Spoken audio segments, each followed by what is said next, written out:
Halo, jadi selamat datang kembali dalam acara Ngopi Santai bareng STKIP Suar Bangli, yaitu ngobrol santai dan bertukar pikiran bersama STKIP Suar Bangli. Nah, jadi masih dalam acara Storm Live, jadi kali ini kita akan membahas tentang topik yang sangat bagus sekali, yaitu tentang etika, norma di kampus, dan bijak dalam bersosial media untuk generasi muda. Nah, seperti yang sudah kita ketahui, di samping saya sudah ada ibu yang cantik sekali, yaitu Ibu Ade Dwi Wedayanti, dan ibu ini juga sekaligus sebagai ketua program studi bahasa Inggris di kampus STKIP Suar Bangli sendiri. Nah, jadi kita akan membicarakan hal tersebut dalam beberapa menit ke depan. Jadi akan ada banyak sekali pertanyaan yang akan saya berikan kepada Ibu Ade. Tapi pertama-tama, apa kabar Ibu? Baik. Baik, jadi apa nih kira-kira kesibukannya Ibu selama masa pandemi nih kira-kira? Di rumah, jadi selain tantangan baru ya, jadi sambil mengurus anak karena sudah berbuntut 2, terus juga mencari alternatif mengajar online yang tidak membuat mahasiswa bosan, juga tidak membuat mahasiswa tekor kantongnya karena beli kuota kan, jadi karena harus online. Terus juga jadi biar nggak kalah update ilmunya, juga ngikutin seminar-seminar online yang free atau yang juga berbayar tapi nggak terlalu mahal gitu. Wah, jadi bagus sekali ya gitu. Jadi walaupun dalam masa pandemi tapi Ibu masih tetap produktif walaupun sudah punya anak 2 loh teman-teman. Jadi keren sekali. Nah, jadi kan sudah lama nih Ibu di rumah, jadi mungkin jarang sekali ke kampus. Apakah tidak rindu dengan suasana kampus seperti mengajar dan lain sebagainya? Ya, jadi sangat ya. Jadi semua mungkin kalau mahasiswa ngerasa dulu waktu kuliah tuh masih masa kuliah yang normal, jadi istilahnya kayak merindukan libur panjang gitu ya. Jadi sekarang kita udah punya bukan libur panjang sih, tapi kuliah dari rumah, tapi kita bisa bebas kan. Cuman pasti mahasiswa juga pasti bakalan kangen ya. Kamu kangen nggak kira-kira, Novi? Wah, kangen banget ya kalau dengan suasana kampus. Ya, kalau saya sebagai dosen tuh kangennya kayak gini. Jadi ketika saya ngajar, kalau yang biar bisa tatap muka tuh kan pakai aplikasi kayak Zoom atau Google Hangout atau Google Meet ya. Jadi kita dosen tuh nggak tahu siswa yang mana yang benar-benar dengerin, yang mana yang dengerin sambil ngapain, atau yang dengerin sambil dia statusnya aja online tapi jiwanya dan fisiknya entah kemana gitu ya. Jadi istilahnya satu saja komputernya aja yang on gitu ya. Jadi kita nggak bisa berkomunikasi, bertukar pikiran atau diskusinya juga nggak jalan. Jauh beda ya Bu sama dengan yang real. Jadi ya meski di kelas kadang-kadang lihat mahasiswa ngantuk, tapi itu nyata lah ya. Kita lihat, bisa kita marahin atau gimana, atau kita peringatin atau gimana. Tapi kalau di online kan nggak bisa, nggak kelihatan wajahnya, ya nggak kelihatan juga orangnya. Kan? Nah, jadi ngomong-ngomong selama Ibu ngajar nih, jadi kita hari ini kan berbicara tentang etika yang baik dan benar selama di kampus. Kira-kira selama Ibu mengajar di kampus STKIP Suar Bangli sendiri, apakah ada mungkin mahasiswa atau anak didiknya Ibu yang mungkin berpenampilan yang kurang bagus mungkin, atau mungkin kurang sopan atau dan lain sebagainya yang kurang enak dilihat seperti itu Bu? Kalau dilihat dari penampilan sih, selama ini ya, jadi kita juga kan istilahnya saya bergabung di sini dari 2012, jadi itu baru banget kita merintis ya, istilahnya masih seumur jagung lah umurnya STKIP kan. Jadi dari awal itu emang terlihat bedanya ya. Jadi dibandingkan ketika saya waktu dulu kuliah ya. Jadi mungkin dosen-dosen yang lain yang seumuran saya atau yang di atas saya juga pasti ngerasain hal yang seperti itu. Apalagi kita di STKIP Suar Bangli ini kan kampus keguruan ya. Jadi benar-benar norma yang harus etika dan norma yang harus kita jaga, yang kita harus utamakan. Jadi yang awalnya dulu saya kuliah diwajibkan bukan diwajibkan ya. Jadi istilahnya kita dibimbing untuk mempunyai etika yang gini loh harusnya seorang calon guru gitu ya. Jadi yang calon guru yang harusnya akan menjadi seorang role model. Jadi sama seperti kata pepatah itu yang paling saya ingat ya dari omongan, nggak dari dosen tapi dari dosen juga iya, tapi dari guru-guru sebelumnya juga, dari SD ya, pokoknya ini udah lumrah banget ya pepatah yang mengatakan kalau guru kencing berdiri, murid kencing berlari. Nah kalau gurunya udah ambyar ya, gimana penampilan siswanya gitu ya. Jadi istilahnya kalau kita yang let's say kalau gurunya itu bapak-bapak ya, jadi bapak-bapak umpamanya ngerokok atau istilahnya judi, ya oke lah judi nggak bisa dilihat ya di kampus, tapi ngerokok, pokoknya kita ngerokok di tempat umum, gurunya terus kita ngasih tahu siswa ya oke lah, siswa SD masih bisa, tapi kalau siswa SMP atau SMA jangan ngerokok di lingkungan sekolah ya. Loh kok bapak boleh? Nah kita nggak bisa jawab kan, oh iya saya ngasih contoh nih. Nah sama juga halnya kalau dosen, ibu dosen ya bilang ya, kalau dosen wanita tuh dilihat dari penampilannya. Jadi bilang lah, pasti saya yakin mahasiswa tuh ngelihatnya kayak gini, oh dosen boleh loh pakai baju kayak gitu, oh dosen boleh loh penampilannya kayak gini, jadi kita boleh lebih seperti itu juga. Atau bahkan karena zamannya sekarang trennya itu berubah banget ya, dari zaman saya dulu yang nah kita udah zaman now, nah sekarang ya, jadi berubah banget masalah tren dan fashion udah wow banget sekarang. Jadi banyak banget. Iya, jadi banyak mahasiswa yang saya lihat tuh nggak banyak sih, beberapa pakai celana jeans. Jadi kalau guru itu kan nggak boleh pakai celana jeans pas ngajar ya. Jadi itu sebenarnya nggak boleh jeans, terus juga pakai kaos. Nah selama ini sih nggak ada ya, tapi pernah pas acara, oke lah mungkin ini masih hari masuk, tapi ke kampus dengan pakaian sesantai itu. Jadi dan juga yang satu hal, kalau yang pernah saya sampai sebenarnya itu nggak masalah sih ya, tapi ini lebih ke etika pribadi saya. Jadi kayak ngelihat anak didik saya, bilang lah umurnya udah istilahnya udah dewasa ya, jadi bukan tamat SMA, punya tato gitu segala macam. Saya kayak ngerasa bisa nggak tatonya itu disembunyikan dikit. Nah jadi pokoknya kalau tatonya sampai di lengan, jadi oke lah pakai lengan panjang gitu. Jadi pernah saya menegur yang seperti itu. Dan juga yang memakai tindik yang untuk cowok ya. Jadi nggak masalah sih sebenarnya ya. Jadi selama itu tindiknya itu nggak dipakai, jadi istilahnya kayak telinganya berlubang mungkin itu masih bisa nutup kan nanti, tapi bisalah dipikirkan kalau kamu nanti jadi guru terus berpenampilan seperti itu, ada bekas yang seperti itu di telinga, kelihatanlah ke depannya siswamu bakalan bisa membantah seperti apa.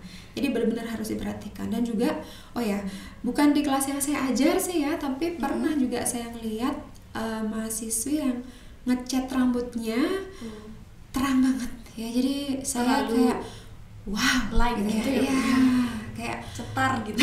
Cetar banget ya. Jadi istilahnya kayak wah, ini kira-kira kalau ketemu siswa berani nggak ya? Jadi kayak lebih kayak gitu ya mikirnya. Pas waktu itu kayaknya masa entah itu udah habis PPL atau belum ya. Jadi wow gitu ya. Saya ngeliatnya cuman gitu ya, cuman nggak menegur ya, belum sampai tahap menegur istilahnya. Oke, jadi ada beberapa Bu ya, mungkin Ibu temukan. Nah, jadi mungkin itu tadi Ibunya sudah bilang ada beberapa. Nah, sekarang saya mau tanya nih. Jadi untuk etika berpenampilan ataupun berperilaku sendiri, khususnya di kampus STKIP Suar Bangli itu seperti apa sih Bu? Jadi mungkin bisa Ibu jelaskan lebih detail mungkin. Oke, jadi sebenarnya di setiap kampus itu bakalan mempunyai etika dan tata cara, sebenarnya bukan tata cara berpakaian aja sih ya, yang kalau menyangkut etika, tapi juga dari bagaimana etika itu bukan menjadi sebuah kewajiban bagi mahasiswa, tapi istilahnya bisa menjadi jati dirinya dia. Jadi istilahnya nggak dikasih tahu pun, nggak diwajibkan pun, dia sudah sadar dirinya tuh harus udah harus berpenampilan seperti apa. Jadi seperti yang saya bilang tadi, jadi calon guru itu kan harus menjadi contoh. Sedangkan STKIP ini juga, STKIP Suar Bangli adalah kampus yang mencetak tenaga pendidik yang handal dan bermutu. Jadi itu harus ditampilkan, harus istilahnya menjadi cerminan bagi mahasiswa. Ya, jadi mulai berpenampilan dari memakai, pakai celana untuk mahasiswi itu bisa, asalkan selama bahannya itu bukan jeans ya. Jadi jeans itu udah terlihat casual banget. Kita bisa casual ke kampus, tapi istilahnya casual dalam artian kita nyaman dan mata yang ngelihat kita juga nyaman. Jangan sampai kita ngerasa nyaman tapi mata yang ngelihat kita itu nggak nyaman. Jadi istilahnya lah yang kayak berpenampilan berdasarkan hobi gitu, makanya saya tuh ngefans banget sama warna pink gitu. Jadi dari atas sampai ujung kaki tuh pink semua all in pink ya. Jadi istilahnya kayak enak sih menurut saya. Saya suka pink ya. Jadi istilahnya itu jadi nggak konsentrasi. Jadi dosen di depan menerangkan, mata mahasiswa yang lain bisa ke arah dia gitu. Fokusnya ke sana, salah fokus jadinya ya. Jadi kayak gitu. Dan harusnya itu menurut saya dan juga di kampus itu pakai sepatu ya formal. Jadi berpenampilanlah sesuai dengan keadaan dan kondisi, dan juga berpenampilanlah sebaik mungkin sehingga kalian bisa terlihat terpelajar atau berilmu. Jadi ada penampilan yang berilmu. Jadi kan ada tuh orang yang penampilannya wah banget ya. Kayaknya istilahnya nih orang berpendidikan banget nih gitu kan, kita lihat, tapi ketika diajak ngobrol ternyata biasa-biasa aja gitu umpamanya. Jadi orang tuh ngelihat kita, ngejudge kita itu dari penampilan. First impression itu dari penampilan.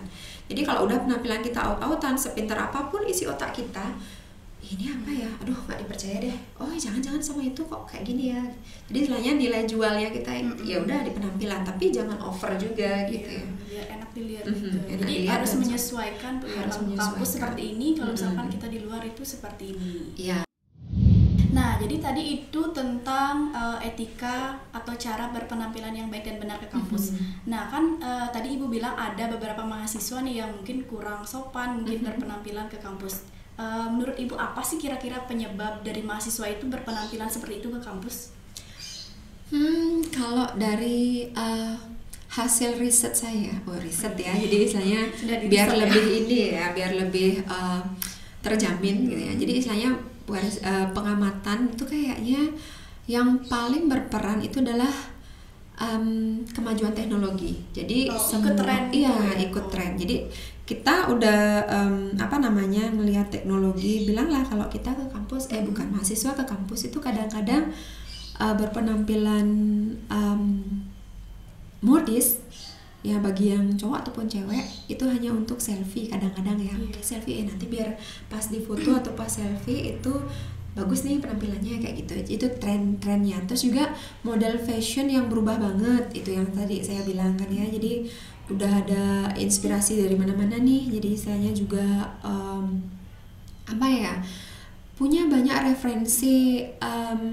referensi penampilan ya. Jadi dari tren, terus juga idolanya ya. Mungkin kalau sekarang kiblatnya anak muda kan lebih ke bukan western lagi ya, tapi ke drama Korea. Jadi orang Korea, jadi penampilannya rada-rada Korea ya. Jadi kayak gitu kira-kira, banyak yang mengikuti tren. Dan juga ada satu, jadi ada juga mahasiswa atau mahasiswi yang berpenampilan itu hanya untuk mendapatkan perhatian. Jadi istilahnya senang untuk diperhatikan. Jadi itu yang istilahnya harus diatasi sebenarnya. Soalnya kan kebanyakan anak muda Bu ya, jadi identik dengan pengen menunjukkan dirinya gitu, biar tampil menarik gitu. Tapi kan konteksnya kita sedang di kampus seperti benar. Jadi kalau di luar kampus boleh lah ya bereksplorasi gitu. Gitu. Nah, jadi selain berpenampilan dan beretika, mungkin ada yang lain mungkin yang perlu diperhatikan. Yang berhubungan mungkin dengan tentang etika berbicara dengan dosen atau menghubungi dosen nih, kira-kira kan sering mahasiswa berhubungan dengan dosen, maksudnya bertanya mungkin via chat dan lain sebagainya. Jadi selain etika berpakaian ya, jadi yang harus diperhatikan yang lainnya itu adalah etika berkomunikasi. Jadi bukan dengan dosen saja. Jadi etika berkomunikasi dengan sesama teman atau senior atau adik kelas atau dan juga etika berbicara dengan dosen melalui chat ataupun telepon ataupun secara langsung juga ya. Dan juga etika berbicara atau bersosialisasi dengan karyawan atau staf administrasi di kampus. Jadi itu perlu diperhatikan. Jadi umpamanya di kampus itu kamu harus tahu batasannya, mana yang bisa dibicarakan di kelas atau di wilayah kampus dan yang mana yang tidak seharusnya dibicarakan. Jadi itu harus ada batasannya. Ya, jadi oke lah, masalah sara itu udah pasti nggak boleh. Ya, itu udah di luar etika banget. Jadi nggak boleh banget. Dan juga sama admin kampus, jadi karyawan kampus atau staf kampus itu dia akan ngebantu kamu loh nanti. Jadi agar nanti gampang untuk minta tolongnya untuk kedepannya 4 tahun kamu di sini nggak hanya sama dosen interaksinya, tapi sama karyawan kampus juga. Jadi harus lebih sopan lagi untuk berkomunikasi dan juga untuk komunikasi antara mahasiswa dengan dosen. Ya, jadi sama ya. Jadi kalau dosen ke dosen bukan harapannya ya. Jadi bukan istilahnya dosen itu ingin diagung-agungkan atau ingin gila hormat, enggak. Jadi istilahnya itu pembelajaran juga bagi mahasiswa bagaimana caranya menghormati orang yang posisinya atau istilahnya yang lebih tua atau yang mana harusnya lebih dihormati, itu istilahnya. Ya, dan juga penggunaan bahasanya. Nah, umpamanya ini lebih ditekankan ke komunikasi mahasiswa dengan dosen ya. Jadi harusnya itu menggunakan bahasa yang sopan. Jadi kalau itu di telepon jangan lupa mengucapkan salam ya, selamat pagi atau pokoknya kalau kita Om Swastiastu atau apa. Jadi meskipun istilahnya kita lagi ngapain gitu, itu harus ya. Dan juga perhatikan waktu. Jangan sampai ini lo udah jam 8 malam atau bilanglah jam 7 itu udah jam istirahat kan untuk semua orang. Jadi bilanglah nggak ada yang kerja sampai jam 7 malam kecuali istilahnya let's say dia emang ada kelas malam gitu ya, tapi itu udah lumrah jam 7 itu udah jam istirahat. Perhatikan jamnya. Terus juga kira-kira kalau siang itu bisa nggak ya jam makan siang itu boleh nggak kita nelpon ya. Jadi dihindari jam-jam kritis seperti itu. Jadi biar nggak ada miskomunikasi seperti itu. Kalau misalkan mahasiswa nanti menghubungi mungkin ibunya yang dihubungi sekitar jam 10 itu kan mungkin nanti ada kesalahpahaman dan lain sebagainya. Iya benar, tapi sebenarnya sih kalau dosen-dosen di sini biasa aja dihubungin jam berapapun. Sering saya cerita sama teman-teman kan nggak masalah, cuman istilahnya kok istilah itu menunjukkan oh mahasiswa ini kok let's say bukan tidak beretika ya, jadi kok kayaknya kurang mengerti ya gitu. Jadi kayak gitu. Jadi harus diperhatikan waktunya, bahasanya, dan juga to the point.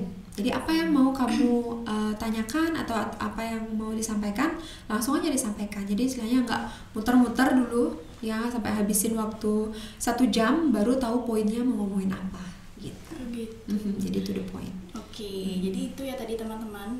Nah untuk yang terakhir nih pesan ibu untuk calon mahasiswa baru ataupun semuanya di sini yang menyaksikan, bagaimana seharusnya Bu tipsnya nih beretika yang baik yang benar, terus cara menghubungi dosen yang baik dan benar itu seperti apa? Oke, jadi untuk calon mahasiswa intinya ya. Jadi untuk calon mahasiswa baru, jadi harus diperhatikan. Jadi ini beda banget ya penampilan kalian setelah kuliah itu dari SMA ke masa perkuliahan ya. Jadi di SMA tuh pakai seragam. Jadi kalau kuliah kita nggak pakai seragam, tapi kalian harus tetap memperhatikan nilai-nilai kesopanan dan juga etika keilmuan kalian. Jadi seperti yang saya bilang tadi, penampilan itu mencerminkan siapakah dirimu ya. Jadi kalau penampilannya out-outan berarti kamu adalah orang yang out-outan. Nggak ada akan yang menilai kamu itu pintar. Dan juga dalam berkomunikasi juga ya harus diperhatikan juga sama dengan penampilan. Jadi kalau komunikasimu istilahnya sudah mempergunakan bahasa yang sopan, santun gitu ya. Jadi dengan siapapun itu akan mudah berkomunikasi dan kamu akan lebih dihargai oleh teman-temanmu, terlebih lagi oleh dosen ya. Jadi kita di sini akan sangat menghargai orang-orang yang istilahnya mahasiswa yang sopan baik dalam penampilan maupun dalam bahasanya kayak gitu. Mungkin itu saja Bu ya. Ya, itu saja tips dari saya. Jadi penampilanmu, bahasamu, itulah kamu. Iya, mencerminkan siapa dirimu gitu ya. Oke, terima kasih banyak sekali Bu. Iya. Nah, jadi teman-teman itu ya tips-tips dari Ibu Ade sendiri tentang etika berpenampilan, berperilaku dan lain sebagainya yang berkaitan dengan dunia kampus. Nah, jadi Ibu terima kasih banyak sudah meluangkan waktunya dalam acara ini. Jadi teman-teman mungkin sekian untuk acara ngopi santai bareng STKIP Suar Bangli. Jadi kita bertemu lagi di lain kesempatan. Jadi terima kasih banyak dan sampai jumpa.